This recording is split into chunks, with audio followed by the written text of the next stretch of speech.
Hey, good morning to you. Welcome along to OTB AM this morning. It's bang on 8 o'clock and it is Tuesday the 14th of April. If you want to get involved in any of the conversations that we're having this morning, you can text the show. 0879 180 180 is the number to WhatsApp us. You can also just leave a comment on whatever social channel you're using. We'll have a look at those. And of course, the best thing to do is just tweet us at Off The Ball. Owen Sheehan, good morning to you. How are you? Very well, Ger. What's the crack? What kind of a weekend did you have? Long? It was good. Yeah, it was. I think that even though we're all kind of stuck at home and it feels like we're not doing much over the last few weeks to some extent, I think actually a lot of people probably could have done with the break over the course of the weekend. Anybody who might have had the few days off, I'd say probably feels the same thing. Like when you have an amount of time off, you tend to do stupid things with your time. Like something that wasn't so stupid that I did was like watch the first two Godfathers back in full. It's like I tend to do that when it's like I've got a lot of time now. What is the longest back-to-back movie series I could possibly watch at this point? And I did Godfather 1 and Godfather 2. So that wasn't stupid. Definitely not. Perhaps more on the stupid side, according to some people, I would say, was actually spending some of my time in the company of the NBA horse competition. I'm not sure if you've seen this. No, explain what this is to a lot of us who are hearing about this for the very first time. Well, it's your loss that you're only hearing about it for the first time because, ladies and gentlemen, you would have missed out on the quarterfinals of the NBA horse competition over the course of the weekend. Like I'm sure most people know what a horse is. What it is if you don't know, it's basically you line up, you take a shot, and your opponent has to copy that shot, take the exact same shot, and if they make it, then it's kind of a stalemate. But if they fail to make the same shot that you just made, then they will have the letter H beside their name. And if they screw up again, it goes O or SE to the point where you mess up 5 times and then you're out. So the one I was watching over the course of the weekend was Zach LaVine against Paul Pierce. Zach LaVine being a Chicago Bulls shooter and Paul Pierce, of course, being a Celtics legend. And to be honest with you, this is really kind of a mix of MTV Cribs and NBA, really, because you're admiring their back garden and their mini basketball courts that they've got going on. Like Paul Pierce has this humongous Boston Celtics logo crafted into the floor of his back garden beside his trampoline. And then Zach LaVine just has this massive court and a really cool looking hoop. So basically just via video link and then via a presenter who is based in Miami, the NBA have been doing this thing. Like you had, there was like a Guardian Live blog of these quarterfinals, and the one that I missed apparently, which was the cracker of the round, was Ali Quigley of the WNBA, who beat Chris Paul of the NBA, and she managed to progress in a cracker by all accounts. The one, like as I say, Zach LaVine versus Paul Pierce was a complete write-off. Paul Pierce is a retired man, and he looks. Every year the retired man, I think it's fair to say. It's not fair to put a retired player up against an active player who's constantly sharp. So for me, it lost a little bit of respect on that front. But by all accounts, the quarterfinal that I missed was very, very good. So live sport just feels good. Just like I hooked it to my veins and I enjoyed it. So how do you get to decide who goes first? Coin toss. They toss the coin live before doing it. And you said it's stalemate. So how do I win if I lose the coin toss? If I make the shot, do you get a H? Yeah, so if you make the shot and the other person misses, then you get the other person gets the H, and then if you make if you don't make the shot but the other person scores, then you get the H. Oh, so if I win the toss and I'm deciding what our shot is going to be, there's a potential for me to miss it, and if I miss it, away we go. You certainly get to call the shots a lot more if you're going first. And in the one, like Zach LaVine is somebody who appears in the slam dunk contest most years. And as I say, Paul Pierce is a very, very, very retired man. So it was a little bit unfair. Like he was putting the ball beneath his legs at one point to do layups. And he was kind of looking on Paul Pierce with a little bit of pity. He beat him HORSE 0, if that's the technical score you can use. Right. Okay. And you like this, obviously. It's it's and the technology is good enough that it's not over a dodgy Skype line, or is it over a dodgy Skype line?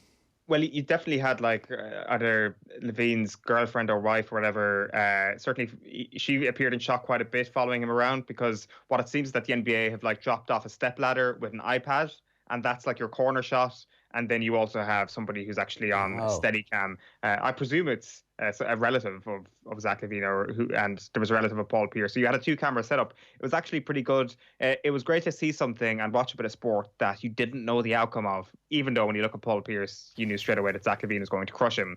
But I'm looking forward to the semi-final, and whenever that is, I think it could be tonight, maybe tomorrow night, and then the finals over the course of the weekend. So get on it, everybody. Anybody who wants a little bit of excitement in their lives. The other thing that people have been doing is Zwifting. Have you heard of Zwift? I have. What is Zwifting? So it's cycling, where it's essentially peloton for the masses, where you are actually up against world-class cyclists, and about 1,000 Irish people have been doing it. But I see Eleanor Barker is in the Telegraph today doing the same thing, and apparently it's quite easy to get this set up. So Zwift is an app. You need one of those, whatever they're called, where you put your bike inside and it lifts the back wheel, and so you pedal away. What's it called? Turbo Trainer. Thanks very much for that. It's called a Turbo Trainer, and you also need a power watt meter, which you can obviously order for like 50 quid on the internet. And the Zwift software puts you up against loads of other people. So, like, many professional teams are actually going against each other, and you can take part in these races. You can be like off the back of the peloton, like one of those goons in the Tour de France who somehow manages to break through for long enough to get on TV. And that's my ambition in life, is to get sorted out for this, to be able to be in a race and watch the peloton zoom off. So, Is your 2-kilometre radius not providing you with enough of a challenge at the moment? Well, within a 2K radius, you can do 10K fairly easily. A friend of mine managed to do 25K, but he got stopped twice by the cops at the weekend. They seemed okay. It's like, you're within your 2K, you're grand. I'm not sure if that's the spirit of the law, or if that's actually like totally against what you're supposed to be doing. I would say what's against the spirit of the law is people who kept their peloton going longer than they should have, and kept those bunched groups going out on long cycles. I'd say I would say that if you're being a good loner and just sticking to yourself and doing your 2K loop, even if you're racking it over and over again, I'm sure that's still within the spirit of the law, because you're on your own. That's all that matters. Be a good loner. Never have you said anything more on brand in your life.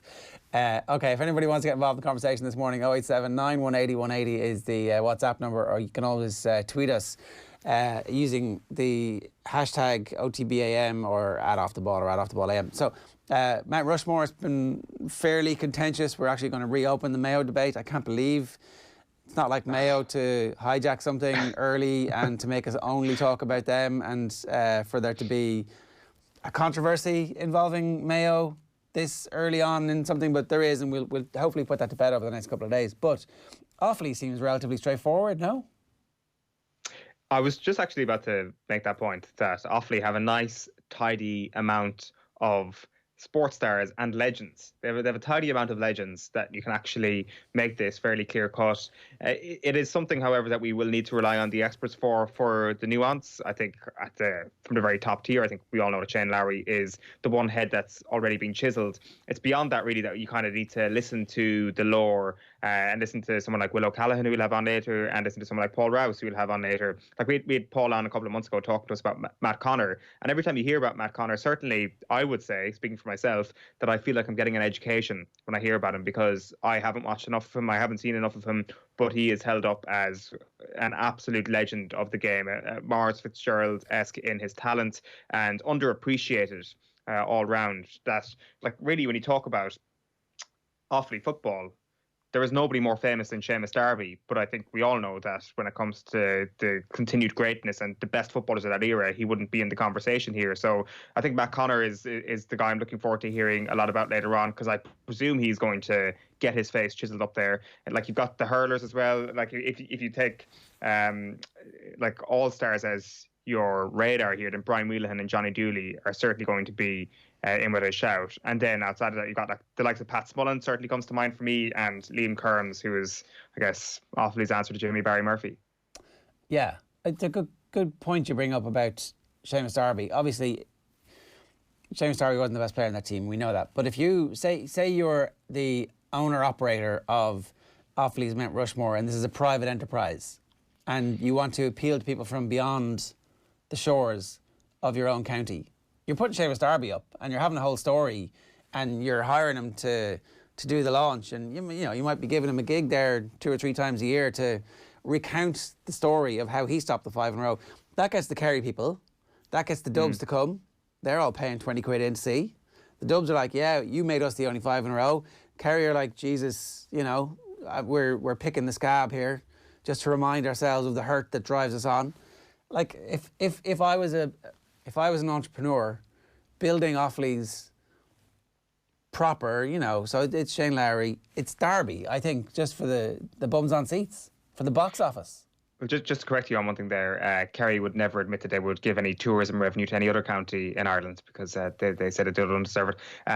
The point is that if you had to pick a more famous footballer than Seamus Darby from Offaly, it's Richie. It's Matt Connor, yeah, not Richie, Matt, yeah.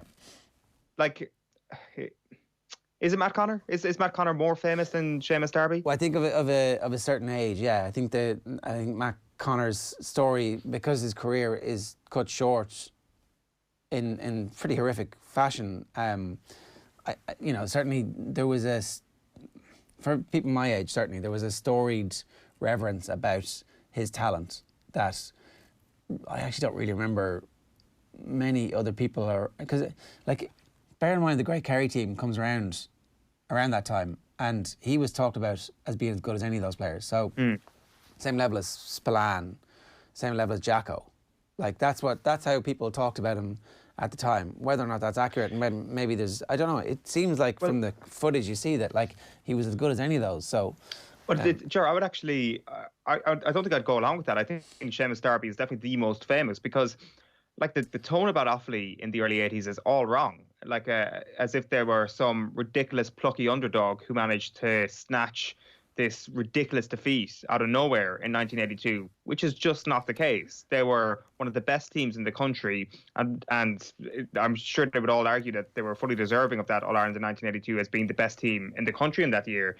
And the reason why they were held in that esteem at the time is because of someone like Matt Connor. But yes, down through the years, we kind of look back on it as the Seamus Darby goal and this ridiculous thing that happened. When it actually wasn't that ridiculous at all. It was a ridiculous conclusion to a game, sure. But Offaly beating Kerry at that time, well, it was no big fluke because this was a sensational Offaly team led by one of the most sensational footballers of the time.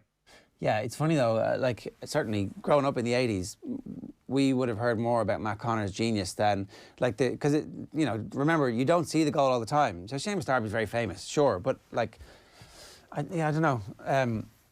I think certainly if I'm a business owner, if I'm a ringmaster, I'm putting Seamus Darby up. If I'm, a sports historian, I'm thinking it has to be Matt Connor, right?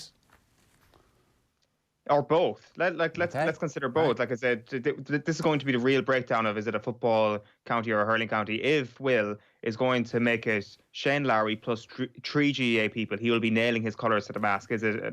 Is it a hurling county or is it a football county? Of course he could cop out and pick Liam Kearns. Give us your views as well this morning. Is there a shout for Johnny Pilkington? I think certainly for best crack and interviews, he'd be right up there. You could have one of him and Dahi being Statler and Waldorf on the side, kind of looking over at what's going on. And that would be good too. Again, purely for box office reasons. It's 14 minutes past 8 here this morning on OTB AM. A quick update on what's actually happening in the world of sport. The GAA may be facing a decision whether to host matches behind closed doors in the wake of yesterday's latest government briefing. Simon Harris said that social distancing is going to remain a very big part of life until a vaccine or an effective treatment is found. A special congress will be held via conference call this Friday to allow the GAA's management committee make decisions regarding the structure of the championships. Elsewhere, the Italian Football Federation is hoping Serie A players can be tested for coronavirus in May to allow conditions for a season to restart. No date has been set, but the Federation is keen to finish their campaign, which has been postponed since the 9th of March. Gianluca Vialli has been given the all-clear from pancreatic cancer. The 55-year-old ex-Chelsea manager battled the disease for 17 months, and Premier League club Spurs have reversed their decision to place non-playing staff on a UK government furlough and reduce their pay by 20%. So this is the latest turnaround for a Premier League team. Spurs non-playing staff will now receive 100% of their pay for April and May. And Rory McIlroy has said that the proposed staging of the Masters in November may help his attempt to win the career Grand Slam. The Augusta Major, obviously the only top-tier event that McIlroy hasn't won. He says the Masters having a different feel could suit him. He was talking specifically about how the ball might fly, how the course might play long. This was in an Instagram with Michelle Wee. So he's certainly hopeful that the Masters will happen in November. I think we're all kind of hopeful that there will be some sport to talk about at some point, but the prospect of it happening sooner rather than later is clearly receding into the distance, and we'll talk about that a little bit later on. Here's what's coming up on the show. We have sports pages coming your way in 1 second. Luke O'Neill, who is a A&E consultant, is going to join us around about 8:35 to talk to us about the conditions that would need to prevail for sport to return. How's the Head is coming your way at 8:50. It's a new feature that we're bringing you every day about how Irish sports people are dealing with the mental challenges of lockdown and any advice that they might have for the rest of us. Call DB is David Brady making phone calls to people who would like a chat, which is a brilliant little initiative that he started himself, and that has now been rowed in behind by loads of other GAA people too. Offaly's Mount Rushmore coming your way at 9:20 with the Professor and the Pundit, I think we could call it, with Will O'Callaghan and Professor Paul Rice. So that's coming your way at 9:20. Time for the sports pages.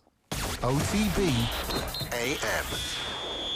So we're going to start with offtheball.com. Here are some of Team OTB's TV and book recommendations, our lockdown special. And Owen, what did you go for? You went for, very cliched, you went for Hoop Dreams, OJ and Football Against the Enemy. Yeah, cliched indeed. So don't really need to say too much more about them. I guess just if you've got a lot of time in your hands, you can spend a bit of time with them. It's like you put this list together in 1995. Apart from OJ, the obvious exception that one of them came out 2 years ago. But I guess so. Bring it back. The other stories that we're covering here, Spurs reverse furlough decision after criticism. So there was a wall of criticism of the English clubs who were availing of the government scheme to pay their staff. That's what I need to get the jacket.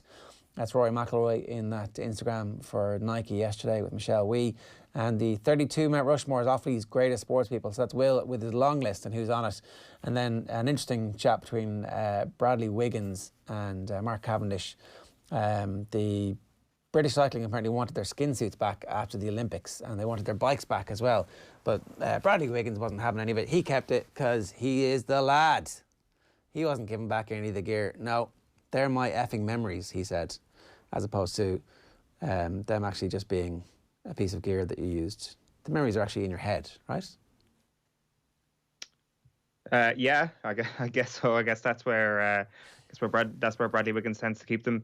I'm going to move on to the Irish Independent this morning.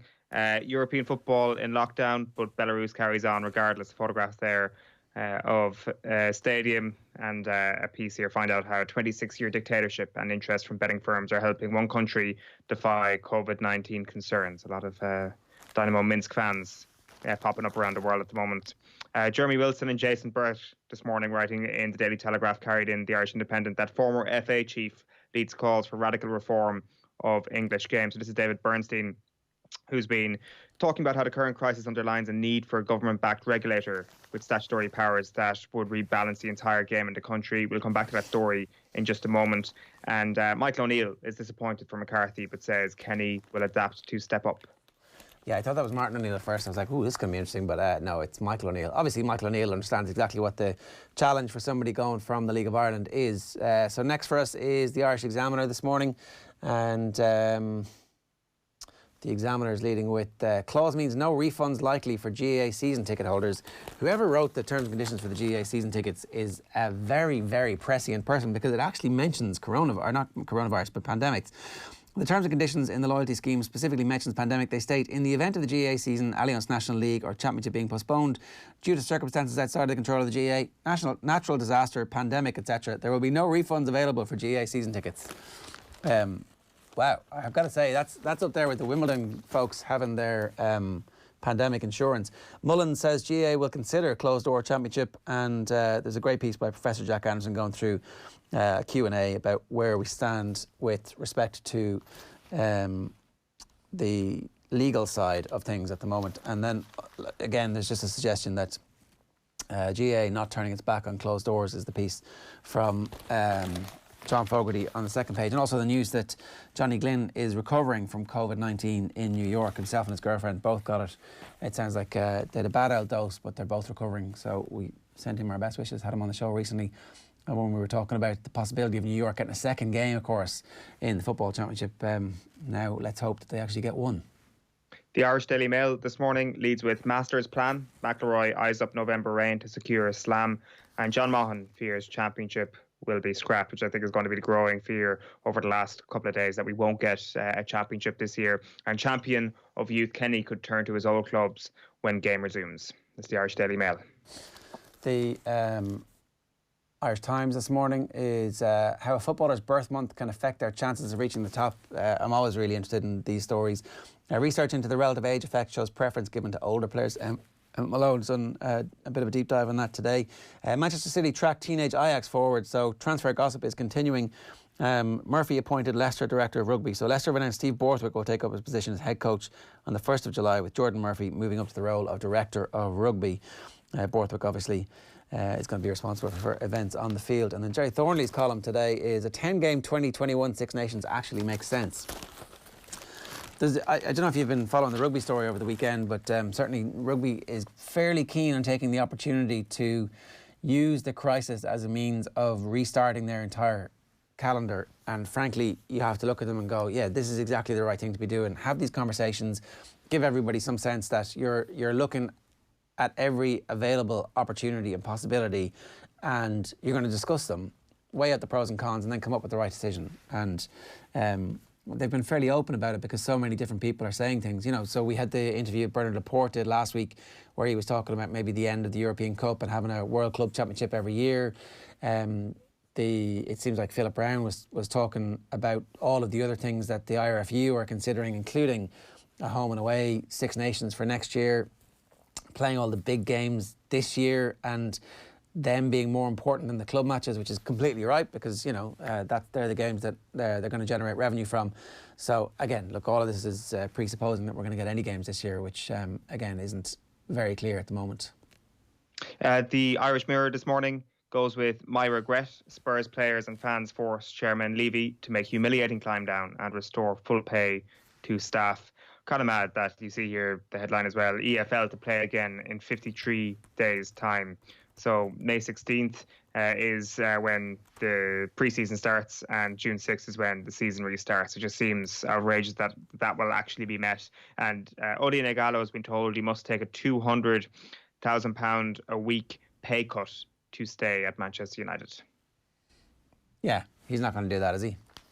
I would be surprised, to be honest, if that actually is seen through. It's a strange situation for anybody who is on loan, and obviously he could go back to China and perhaps earn, I don't know what it is in comparison to what he's earning in terms of the pay cut that he might have to take at Old Trafford. But if he can get his way back to China, I'm sure he will do. But I'm sure contracts will be redrawn. There might be different loopholes put in place by FIFA to extend things, but I would say Manchester United perhaps don't want to get into extending Ighalo's deal at Manchester United.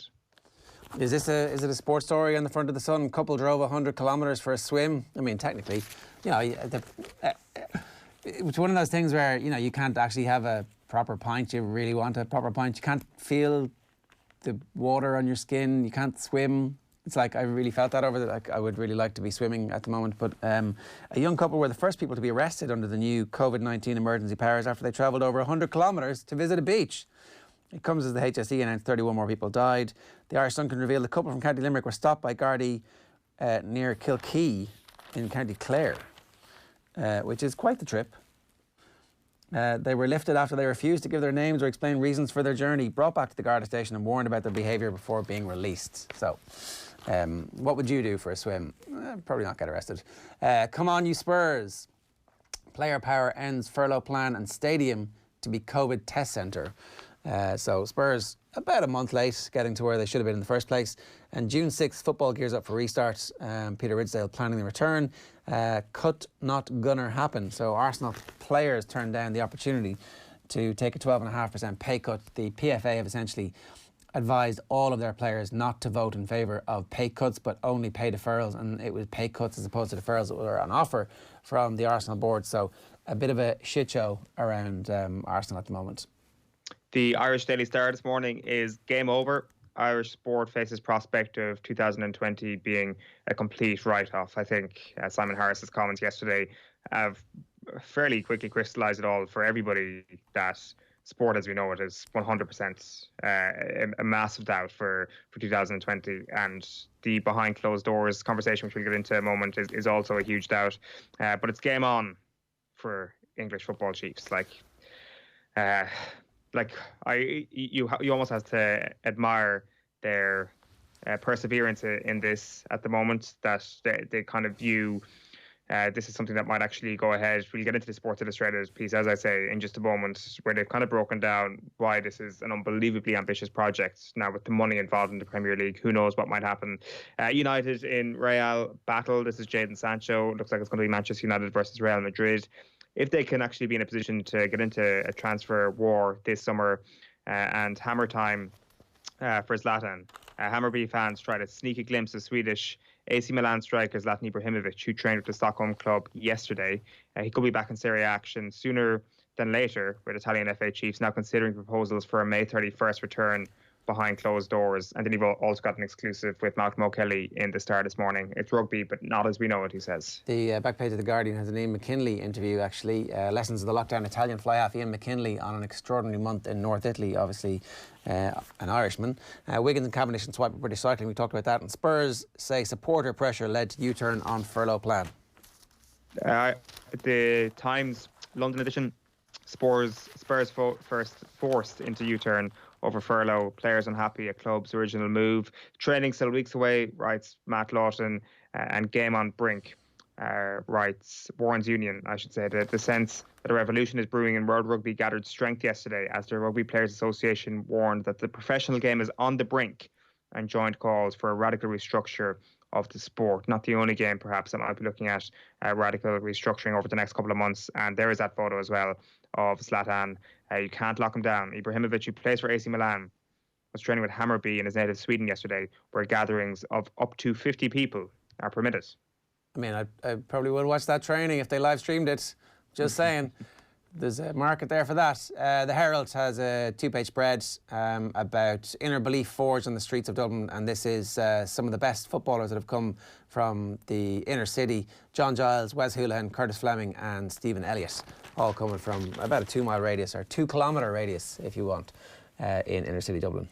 And finally, for me this morning, the Irish News leads with Rory McIlroy's comments. New date for Masters can provide November rain, insists McIlroy. And it's not just Simon Harris who had sports fans on high alert yesterday. It was also Dr. Colm Henry from the HSC, their Chief Clinical Officer, of course. The headline that Cara O'Kane has gone with for his quotes is "Championships under threat amid government comments. All sporting activity in Ireland could be off limits for the remainder of 2020. His quote was, "Why would we beat that curve down, hopefully crushing it in the coming weeks if we all buckle down? If suddenly we all decided to congregate on beaches and football stadiums or matches," he asks. Yeah, it's a good question. Maybe there's another way, and we'll talk about that with Luke O'Neill at around about 8:35 this morning. If you want to get in touch with us, you can do it by WhatsApp. 0879 180 180 is the number, or you can use the hashtag OTBAM. It is time for the top 5 stories here.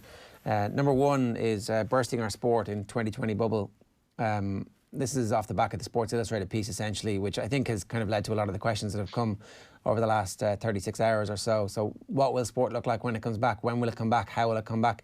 We'll deal with that in a bit more detail with Luke O'Neill around about 8:35. Football in England, a new future for football in England. And this is the back of several of the newspapers today, where the former FA chairman has said that he thinks that the FA is not showing enough leadership at the moment, and that the Premier League needs to put a lot of money in a fund that then gets distributed to the grassroots, and that actually there needs to be the exact same situation that they have in the States, where there's a commissioner who runs the game and decides exactly what the rules are. I don't know if you've had a chance to read through this yet, Owen, but my take on this is that there are too many rich billionaires involved in ownership of clubs in England already for them to give up any power now. The horse is bolted, surely. It seems that way. And also, how do you tally it with the fact that there is always going to be promotion and relegation in this thing? Like, I mean, at least in the United States, you have a degree of protection. Of course, a franchise can pick up and actually leave your town, which isn't exactly the best feeling in the world, I'd imagine. But like, sport in the UK is a far more volatile thing. It allows you to take a club and make them more successful, and by extension make you a lot more money. But by the same token, it means that you could take quite a rich money that you think is a good cash cow and actually get yourself into quite a lot of financial trouble. Like we've spoken a bit over the last couple of weeks about how we view everything, even historical things, through our COVID-19 lens at the moment. Like when we see a handshake, we kind of almost cringe at that. When we see large gatherings at all football matches that we watch, we cringe at that. And everything you see is through this lens. And like even watching Sunderland Till I Die over the last couple of weeks, just looking at how precarious their financial position has been, the conflict that they face about potentially living with the reality of not getting promoted from League One, and in season one, when people are losing their jobs and getting pay cuts because they get relegated from the Championship, you're thinking to yourself, God, this is in a pre-COVID world. Imagine what coronavirus will do to clubs like this, who actually depend on match revenues so much, who depend on television deals so much, where this is all going to go away. Jobs will be lost. It is already a ridiculously volatile environment. This will just make things so much worse. And you just fear the worst for a lot of clubs in England. And I guess you have to ask yourself the question, like, how does this get prevented in the future, or how is this going to be a bit more I guess, disaster-proof, and the disaster here, of course, being bankruptcy and clubs going down the drain, because this stuff can happen even without coronavirus, as we've seen over the last couple of years. Yeah, and I think this is exactly the conversation that is happening in English football at the moment, that there might be a pathway to prevent this in future. GAA season tickets, the Examiner have it this morning, John Fogarty saying that there won't be refunds, given that pandemic is specifically mentioned in the terms. And look, I think the season tickets... people have had 6 rounds of the 8 matches of the league, and there might be a league match or two. We might end up having the leagues be the only thing that get finished this year, if there is room in the intercounty season, so that next year can start afresh and there'll be no championship. If there's only 2 games, what are you going to do? If there's only room for 2 weekends of intercounty football towards the end of the year, what do you do? So is this fair enough? The GAA is a community organisation, needs every bit of funding it can get at the moment. Well, it's in the terms and conditions, isn't it? It's you can't really argue when something is in black and white, pandemic, literally written down there. Did you read the terms and conditions? No, of course not, for God's sake. I've got better things to be doing with my life. It's so 2 games, I guess, is what you'd be missing, plus 1 championship game. So yeah. you're missing out on 3 games, having got 6. You're losing 33% of the games you paid for, basically. Are people going to kick up a fuss about that? Since it's in black and white, I can't really see how people can give out too much about it. It's just an interesting note that the GAA have actually had this listed. As you say, the only other organisation who seems to have come close to any sort of proof to this thing has been Wimbledon, with this unbelievable insurance scheme that they had locked down for the last 2 decades almost. So these are the terms and conditions you sign up to. The box that you click before you give your credit card details is actually kind of important. Especially, it turns out now. 33 minutes past 8. We have 2 quick stories for you here before we get to Cora Staunton and Professor Luke O'Neill. First one is Dak Prescott throwing a party and Ronaldo's gym. Take us through these, Owen. What's Dak Prescott's party?